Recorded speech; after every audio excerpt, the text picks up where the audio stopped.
Hi guys, let me know if the audio is fine, okay? I think it's fine. We are discussing the beautiful History of Indian Philosophy, Volume 1.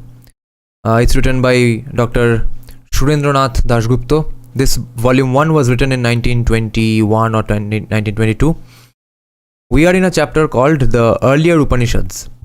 And आज का जो सब chapter शुरू करना है उसका नाम है द वर्ल्ड सोल ओके मगर उसके पहले थोड़ा रिवाइंड तो करना ही है, थोड़ा रिकैप करेंगे क्योंकि प्रिटी कॉम्प्लेक्स तो टॉपिक है। जिस जानना है तो एकदम कंटिन्यूटी मेंटेन करके जाना होगा। Brahmapurana stream will be again next week, okay? Next week Tuesday night, Tuesday रात को। वीक में हर एक दिन एक इंडिक टेक्स्ट हम डिस्कस कर रहे हैं। History of Indian philosophy is right now my favourite, so we are discussing it 2 days in the week and probably since आज रात को हो गया, अगले 2 दिन भी हिस्ट्री ऑफ इंडियन फिलोसफी होगा। I am really in love with this book. Let me know if the audio is fine, okay? So the subchapter before the world soul was called the world, according to the earlier Upanishads. The world से पहले था place of Brahman in the Upanishads. We discussed world is his body etc. उसके लिए previous दिन का live stream देख लीजिएगा अगर if someone's joining only just now. Okay. So now just to recap, एक पेज का सब चैप्टर है पिछले वाला जो which is called the world. तो वहाँ से शुरू करते हैं फिर से। तो the world. We have already seen that the universe has come out of Brahman, has its essence in Brahman, and will also return back to it. But in spite of its existence as Brahman, its character as represented to experience could not be denied. Shankara held that the Upanishads referred to the external world and accorded a reality to it, consciously, with the purpose of treating it as merely relatively real, which will eventually appear as unreal as soon as the ultimate truth, the Brahman, is known. What a beautiful concept, man. पहली ball में sixer इसको बोलते हैं। शंकरा का कहना था, I think it's talking about Shankaracharya. Shankara का कहना था कि उन्होंने ये एक्सप्लेनेशन दिया, okay, held that the Upanishads referred to the external world.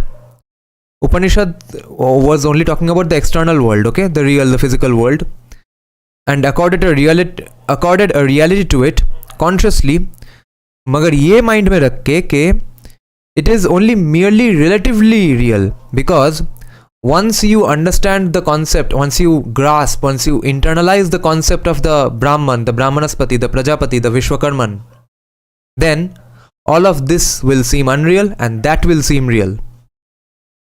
This, however, remains to be modified to this extent that the sages, the rishis, had not probably any conscious purpose of according a relative reality to the phenomenal world. ये शायद उनका conscious decision नहीं था, but in spite of regarding Brahman as the highest reality, they could not ignore the claims of the exterior world, the real, the physical world, and had to accord a reality to it. तो ये आसपास जो देख रहे हैं ये सब माया नहीं है, ये सब में कुछ तो रियलिटी है।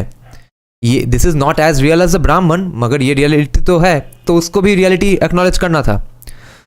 The inconsistency of this reality, okay, the inconsistency of this reality of this phenomenal world जिसमें हम हैं, with the ultimate and only reality of ब्राह्मण was attempted to be reconciled by explaining that this world is not beside him. This world is not side by side with the Brahman, but this world has come out of Brahman.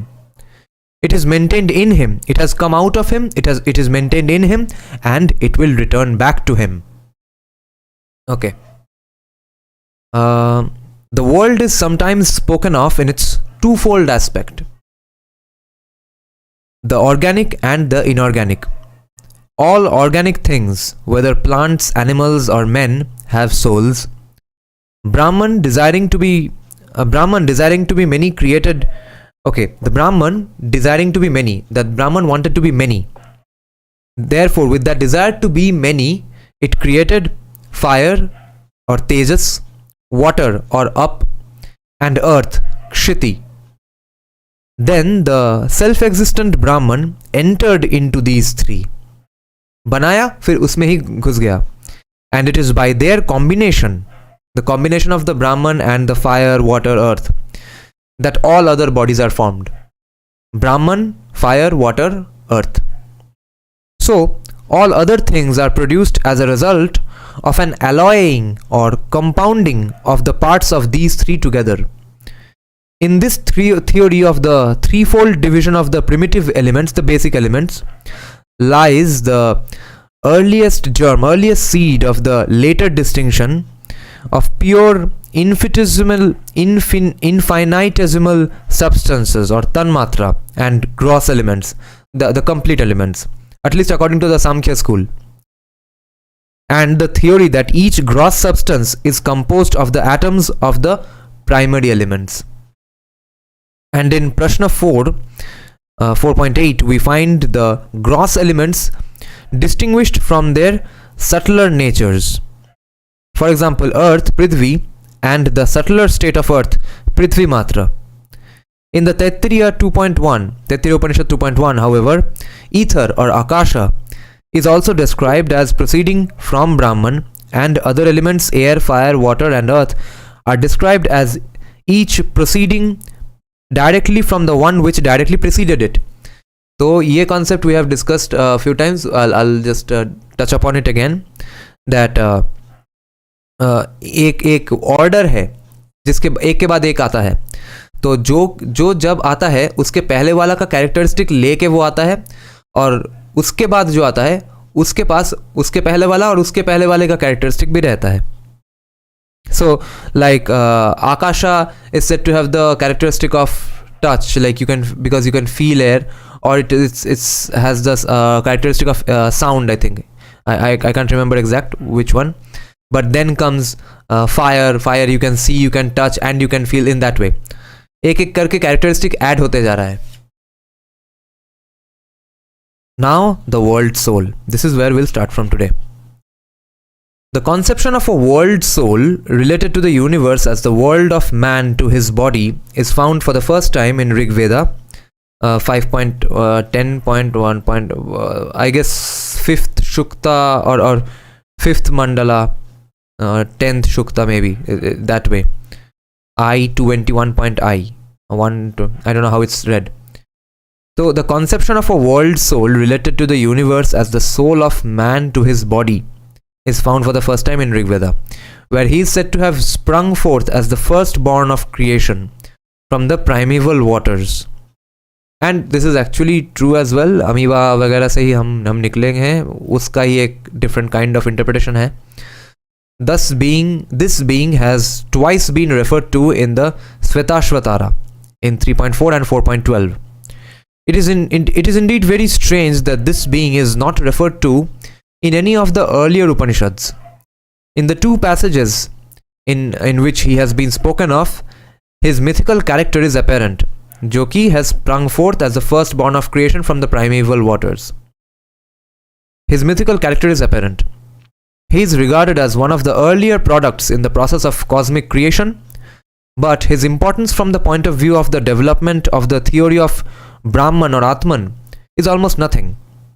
The fact that neither the Purusha nor the Vishwakarma nor the Hiranyagarbha played an important part in the earlier development of the Upanishads leads me to think that the Upanishad doctrines were not directly developed from the monotheistic tendencies of the later Rigveda speculations.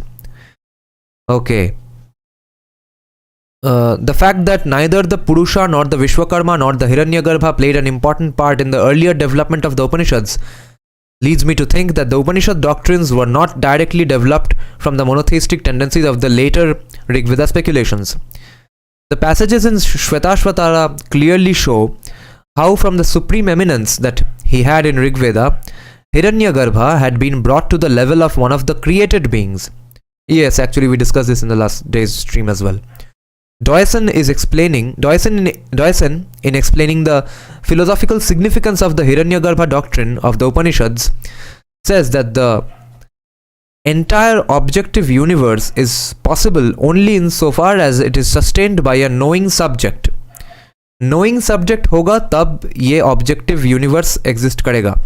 This subject as a sustainer of the objective universe is manifested in all individual objects but is by no means identical with them. Okay, this subject जो कि let's say man or anything, any living thing maybe, this subject who knows about this and is a sustainer of the objective universe,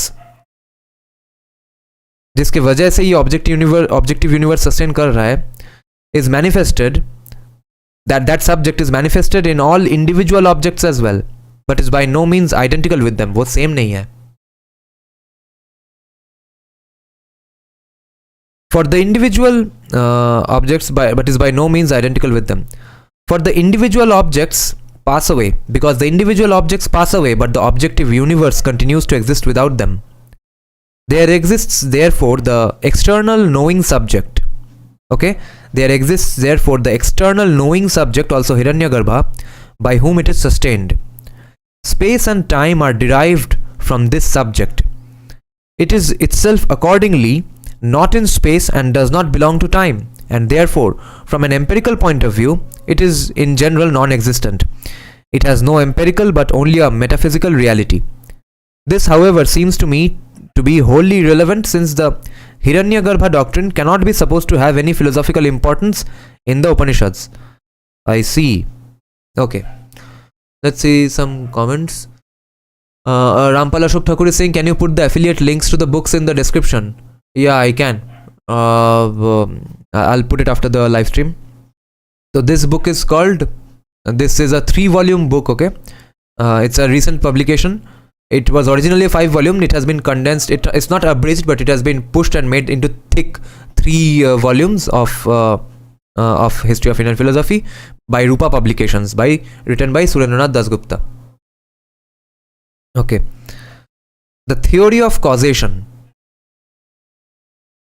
किसके वजह से क्या होता है उसका discussion अभी. There was practically no systematic theory of causation in the Upanishads. Shankara, the later exponent of Vedanta philosophy, always tried to show that the Upanishads looked upon the cause as mere ground of change. Okay. Shankara always tried to show that Shankara, who was later exponent of the Vedanta philosophy, always tried to show that the Upanishads looked upon the cause as mere ground of change, which though unchanged in itself, in reality had only an appearance of suffering change. This he did on the strength of a series of examples in the Chandogya Upanishad, in which the material cause, for example the clay, is spoken of as the only reality in all its transformations as the pot, the jug or the plate. It is said that though there are so many diversities of appearance that one is called the plate, the other is called the pot, some is called the jug, yet these are only empty distinctions of name and form, because the only thing real in them is the earth, the soil with which it is made. Yet these are only empty distinctions of name and form, because the only thing real in them is the earth, which in its essence remains ever the same, whether you call it the pot, plate or jug. Bana hai to clay se hi. So it is just like that, the ultimate cause, the unchangeable Brahman, remains ever constant, though it may appear to suffer change as the manifold world outside. You may be made out of Brahman, I may be made out of Brahman, but at the end of the day only the Brahman is the constant, not us. We will die. This world is thus only an unsubstantial appearance, a mirage imposed upon Brahman, the real par excellence.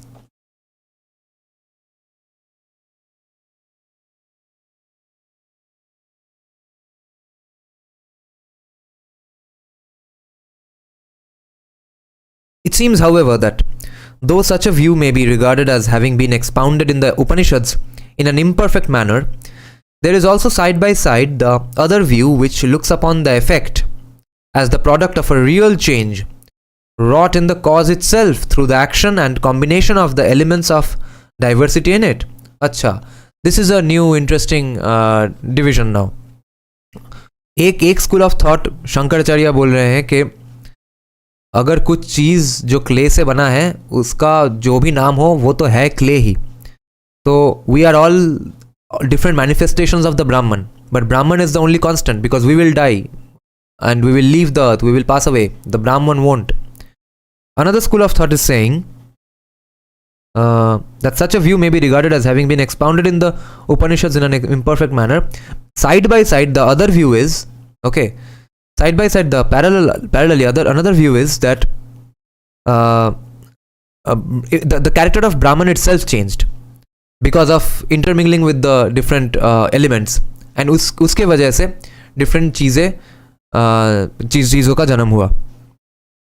So see this sentence. The other view which looks upon the effect. अभी तक we were discussing the cause. The cause is the Brahman. The cause is the eternal thing. The cause is immortal. Now they are talking about the effect as the more important thing. The other view is saying that the effect, they are looking at the effect as the product of a real change wrought in the cause itself. Okay? In the cause itself. Because of the action and combination of the elements of diversity in it. Thus, when the different objects of nature have been spoken of in one place,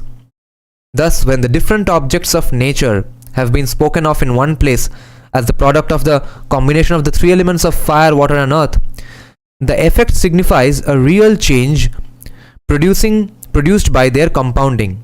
This is in germ, as we shall see hereafter, the Parinama theory of causation, advocated by the Samkhya school. The Parinama, the effect. The Parinama theory, the Parinama school of thought, the Samkhya school, they are more bothered about the effect. And they are saying that the effect, the effect is the product of a real change wrought in the cause itself. So, through the action and combination of the elements of diversity. Now, doctrine of transmigration. Transmigration क्या है कि वो मृत्यु के बाद आत्मा एक शरीर से और एक दूसरे शरीर में चला जाता है. That's transmigration. So, when the Vedic people witnessed the burning of a dead body, they supposed that the eye of the man went to the sun, his breath went to the wind, his speech went to the fire, his limbs went to the different parts of the universe. They also believed, as we have already seen in the recompense of good and bad actions in the worlds other than our own, and though we hear of such things as the passage of the human soul into the trees, etc., so they also believed the tendency towards transmigration had but little developed at the time. अच्छा, पूरी तरह से अभी भी develop नहीं हुआ था in the later Vedic era. In the Upanishads, however, we find a clear development in the direction of transmigration in two distinct stages. अभी आत्मा एक शरीर से एक दूसरे शरीर में जाने का concept अभी clarify हो रहा है in the Upanishads. In the Upanishads, however, we find a clear development in the direction of transmigration in two distinct stages. In the one, the Vedic idea of a recompense, okay? In the one, the Vedic idea of a recompense in the other world, कि इस जन्म में क्या किया उसके ऊपर depend करेगा कि वो अदर वर्ल्ड परलोक में जाके कैसा होगा, ये जो आइडिया है. In the one, the Vedic idea of a recompense in the other world is combined with the doctrine of transmigration. Whereas, in the other, the doctrine of transmigration comes to the forefront in supersession of the idea of a recompense in the other world. अच्छा, एक idea है कि कैसा इस जिंदगी में कर्म किया है उसके ऊपर डिपेंड करेगा कि परलोक में कैसा जिंदगी होने वाला है. द लाइफ आफ्टर जिंदगी basically is combined with the doctrine of transmigration, and that becomes gradually combined with the idea that आत्मा एक शरीर से दूसरे शरीर में चला जाएगा, एंड कौन सा शरीर मिलेगा मृत्यु के बाद depends on the karma of this zindagi, this life. But in the other doctrine of transmigration, there in the other doctrine the transmigration comes to the forefront. Okay, वहाँ पे परलोक नहीं है, वहाँ पे डायरेक्टली बोला जा रहा है कि कर्म जैसा होगा उसके ऊपर डिपेंड करके जब मृत्यु होगा डायरेक्टली ट्रांसमाइग्रेशन हो जाएगा. Immediately the soul will go to a better or a lower kind of a body. Thus it is said that those who performed charitable deeds or such public works as the digging of wells, etc., follow after death the way of the fathers, Pitrayana, in which the soul after death enters first into smoke, then into night, the dark half of the month, etc., and at last reaches the moon. After a residence there as long as the remnant of his good deeds remains, he descends again through ether, wind, smoke, mist, cloud, rain, herbage, food and seed. इन सब के through ये वापस आते हैं जब तक कि उनका अच्छे कर्मों का इफेक्ट्स ना, रेमनेंट्स ना रह जाए. And through the assimilation of food by man, he enters the womb of the mother and is born again. Here we see that the soul had not only a recompense in the world, recompense तो हुआ ही कि कैसा कर्म किया उसके ऊपर depend किया कि परलोक में कैसा ट्रीटमेंट हुआ उनका. तो that the soul had not only in the world of the moon but was reborn again in this world.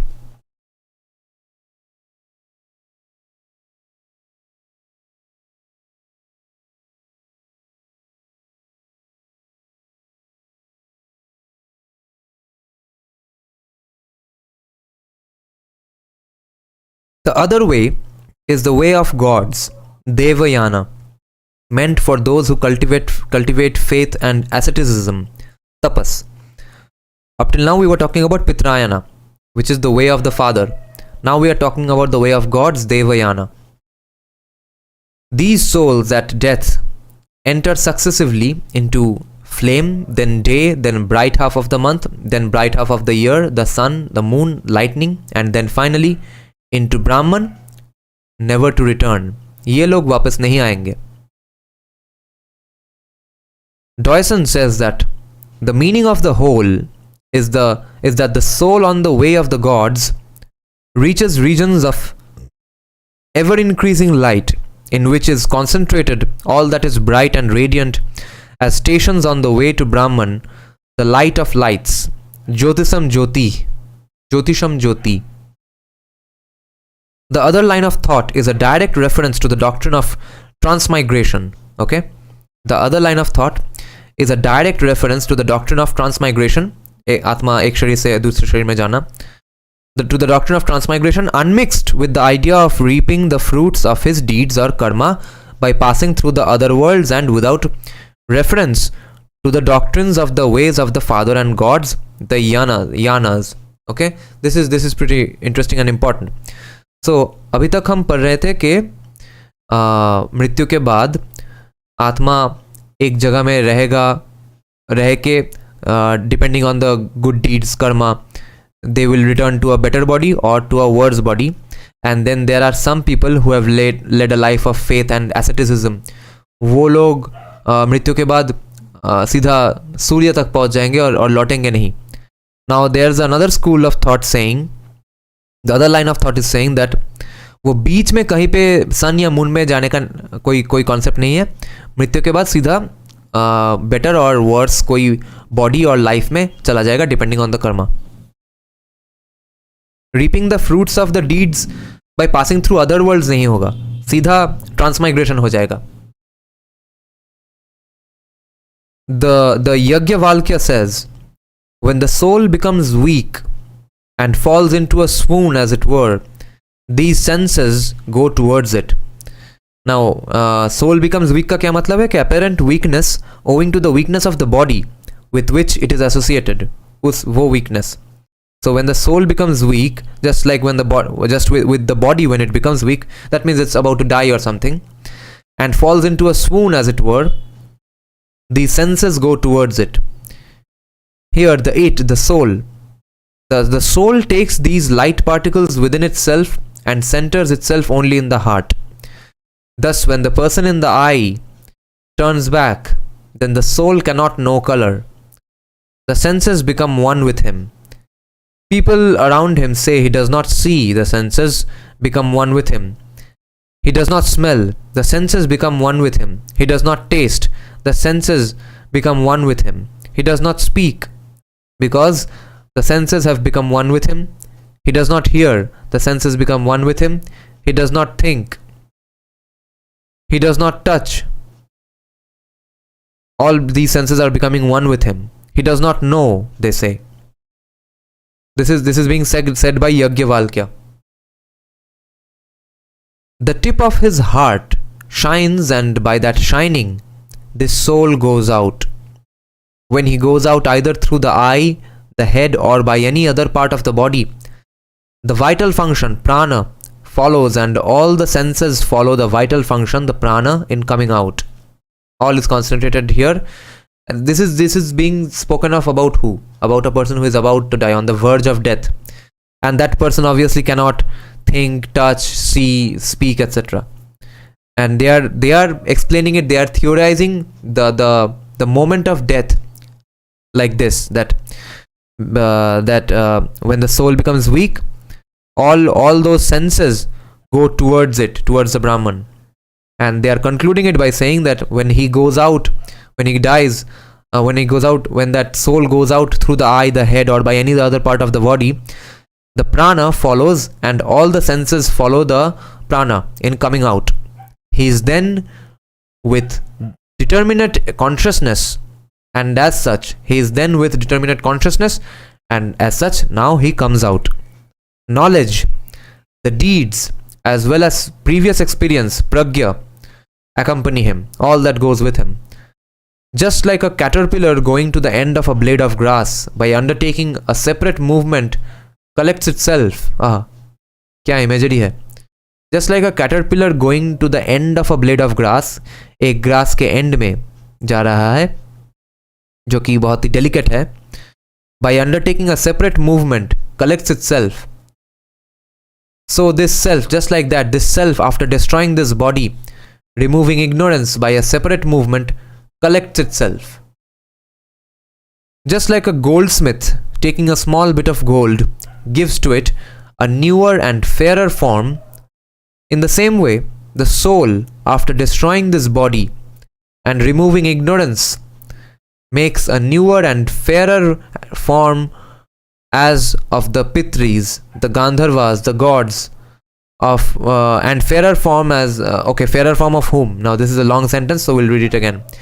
Just like a goldsmith who takes a small bit of gold and gives it a newer and fairer form, in the same way, the soul, when its body is destroyed, after destroying this body and removing ignorance, when you are dead, your ignorance is also dead. With that, the soul fashions, makes a newer and fairer form, just like that of the Pitris, the ancestors, the Gandharvas, the gods of Prajapati or Brahma, or any other being. As he acts and behaves, so he becomes. जैसा behave किया वैसा बन जाएगा. Good by good deeds, bad by bad deeds, virtuous by virtuous deeds, and vicious by vice deeds. The man is full of desires. As he desires, so he wills. As he wills, so he works in the same way. And as the work is done, so it happens. तो desire से ही सब शुरू हुआ है. जैसा desire वैसा इच्छा. अच्छा, desire and will is different. Okay, desire is the base इच्छा basically. What are you feeling like doing? What do you want to do? Then the will is the plan, maybe the action of doing it, not the action itself, but the final thoughts before the action, the decision to do something. और फिर जैसा decision वैसा काम, और जैसा काम, as the work is done, so it happens. There is also a verse being attached to that. There is also a verse being attached to that he wants to gain by karma that to which he was attached. Okay, being attached to that he wants to gain by karma that to which he was attached. Acha, having reaped the full fruit, meaning gone to the end, by meaning almost about to die. Having reaped the full fruit of the karma that he does here, he returns back to this world for doing karma again. So it is the case with those who have desires. It is that case with those who have desires. He who has no desires, who had no desires, who has freed himself from all desires, is satisfied in his desires and in himself. His senses do not go out. He, being Brahma, attains Brahmahood. Thus the verse says, when all the desires that are in his heart are got rid of, the mortal becomes immortal and attains Brahma here, when your desires are over.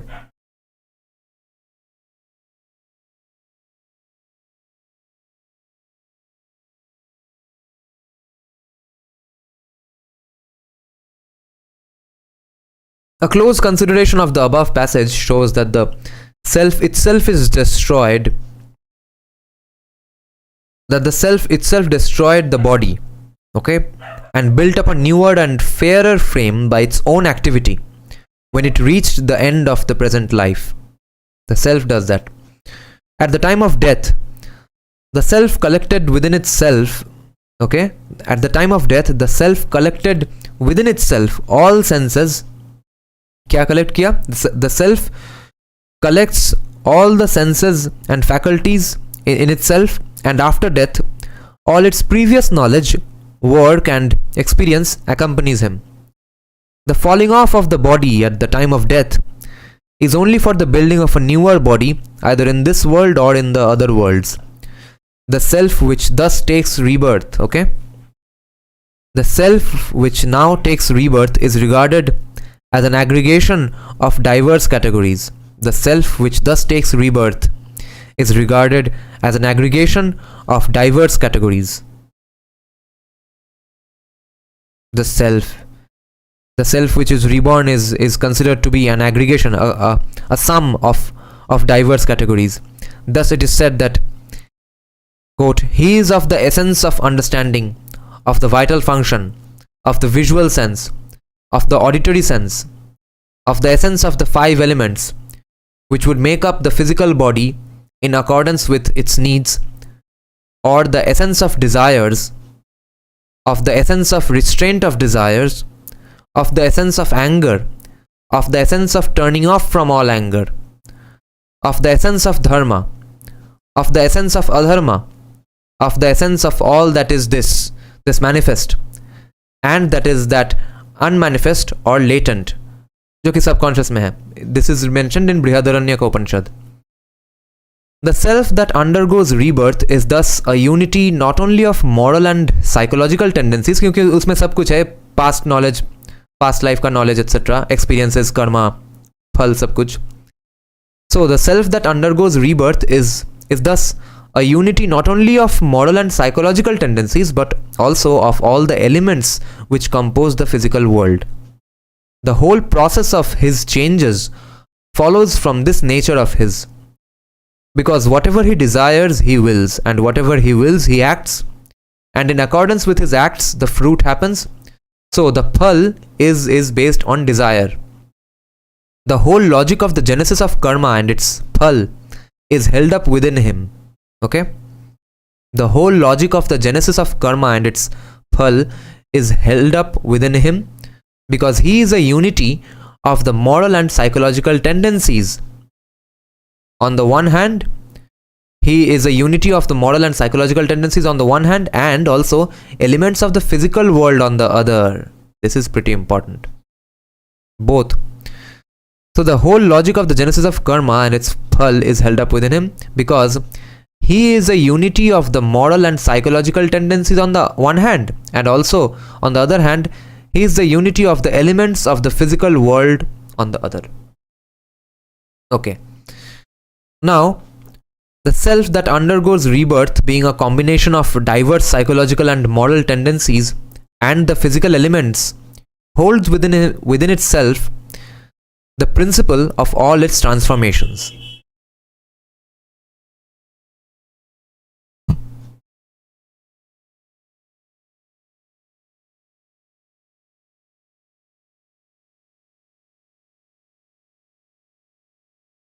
I can't read the name from here, but he's saying, hi, anyway you are reading this, please try to upload its chapter summary or essence as shorter videos.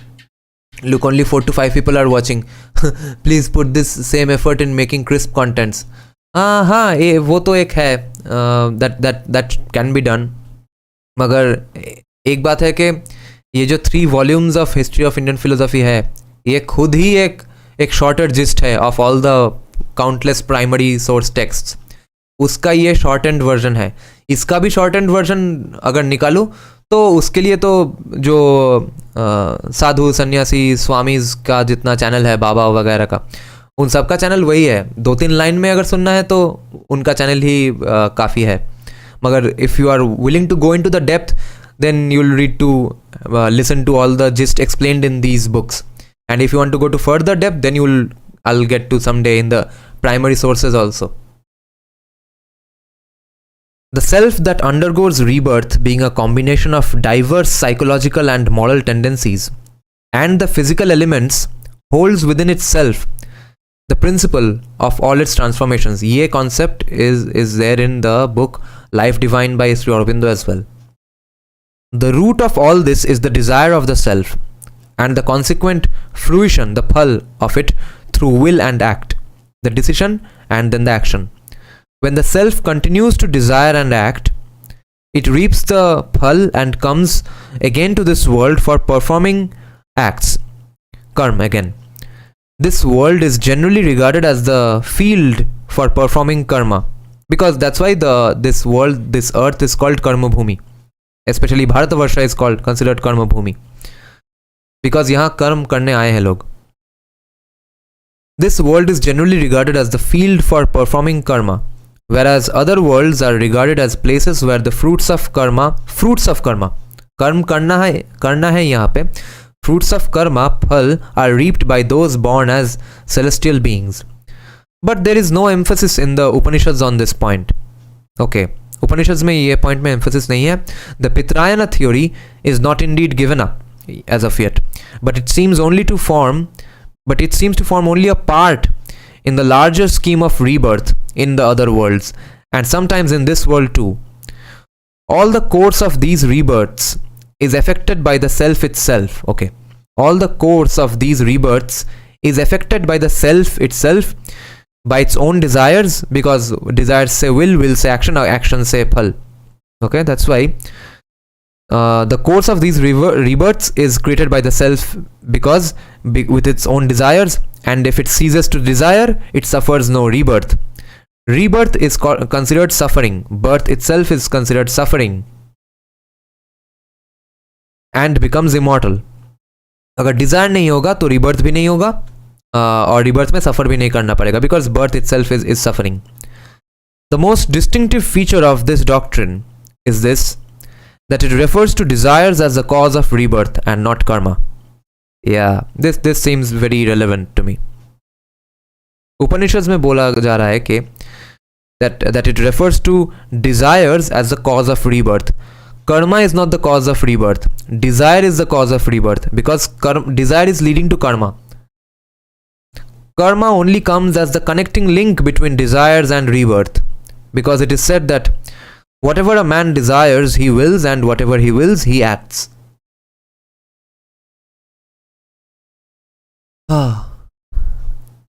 Thus, it is said in another place, he who knowingly desires is born by his desires in those places accordingly, but for him whose desires have been fulfilled and who has realized himself, all his desires vanish here. In the Mundakya Upanishad. This destruction of desires, the end of all desires, ये destruction of desires, ये कैसे हो रहा है? It is affected by the right knowledge of the self. अच्छा, right knowledge of the self रहेगा तो desire भी कम होते जाएगा, and एक दिन खत्म हो जाएगा. He who knows his self as I am the person, for what wish and for what desire will he trouble the body? उसको तो सब पता है कि वो कौन है, क्या चाहिए, क्या नहीं चाहिए. उसके बाद डिजायर खत्म हो जाता है अगर खुद को जाना जाए. I am the person.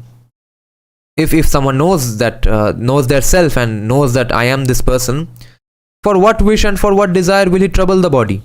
Even being here, if we know it, well, if we do not, what a great destruction. This is mentioned in Brihadaranyaka Upanishad. Then, in another quote from Brihadaranyaka Upanishad, it's mentioned that in former times, the wise men, okay, Brihadaranyaka Upanishad में बोल रहा है कि former times में पिछले बहुत साल पहले क्या होता था. In former times, the wise men did not desire sons, thinking, what shall we do with suns, since this is our self? This our self is the universe. None of the complexities of the karma doctrine, which we find later on in more recent developments of Hindu thought, can be found in Upanishads. Okay, the whole scheme is worked out on the principle of desire, kama, and karma only serves as the link between it and the actual effects desired and willed by the person. So karma is not the most important thing here. The most important thing here is karma. By most important, I don't mean that it should be done. It should be eliminated. Karma should be eliminated. But karma के वजह से कर्मा हो रहा है, कर्म के वजह से rebirth हो रहा है. So karma is a link between karma and rebirth.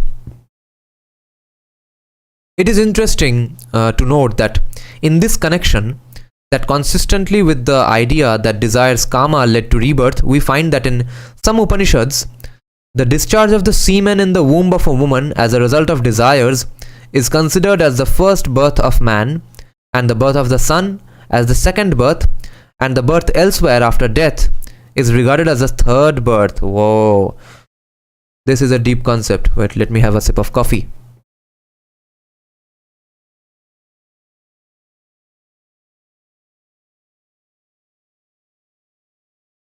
It is interesting to note in this connection that consistently with the idea that karma led to rebirth, we find that in some Upanishads, first birth is when someone has basically sex with a woman. Then that's when their first birth happens. Second birth is when their child is born. Third birth is when they are reborn after death somewhere else. Okay. Let me mark this. 3 births. Thus it is said, it is in man that there comes first the embryo, which is but the semen, which is produced as the essence of all parts of his body, and which holds itself within itself, and when it is put in a woman, that is his first birth. That embryo then becomes part of the woman's self, like any part of her body. It therefore does not hurt her. She protects and develops the embryo within herself. As she protects the embryo, in the same way, she should be protected. देखो, Hinduism कितना anti-women है. Let me mark this. Just like a woman protects the embryo, in the same way, the woman also must be protected. A beautiful concept. It is the woman who bears the embryo, but when after birth the father takes care of the son always, he is taking care only of himself, because it is through sons alone that the continuity of the existence of people can be maintained.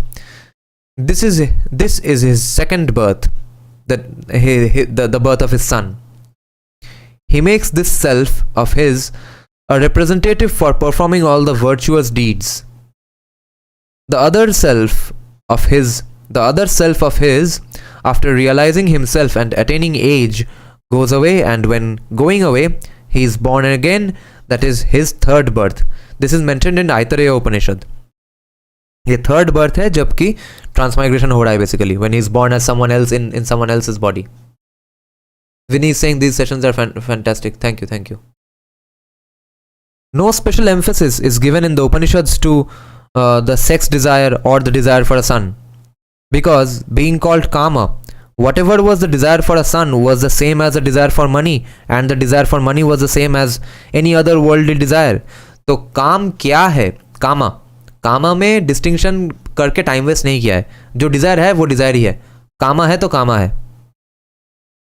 And hence, sex desires, this is mentioned in Brihadaranyaka Upanishad, what we just discussed. And hence, sex desires stand on the same plane as any other desire. Desire he problem है, ये है इनका conclusion. Dzire से he will होगा, will say action होगा, action से कर्म, action is Karma. Karma के वजह से जो फल होगा वो फल मिलेगा रीबर्थ में. अगर डिजायर ही ना हो तो रीबर्थ भी नहीं होगा. Okay, I think we have done about 1 hour of this session, so we'll end it here. आज 2 लाइव सेशन हुआ, and this is a great sub chapter to end. This was a nice chapter. We discussed the world soul and the doctrine of transmigration. Next live stream we will start with the subchapter called emancipation, which is basically moksha. Okay, See you guys tomorrow. Tomorrow probably 8 p.m. or 9 p.m. I will announce it tomorrow depending on what kind of music projects I have. So see you tomorrow, guys. Tomorrow we are discussing moksha. Thank you for joining in the live stream right now. Good night.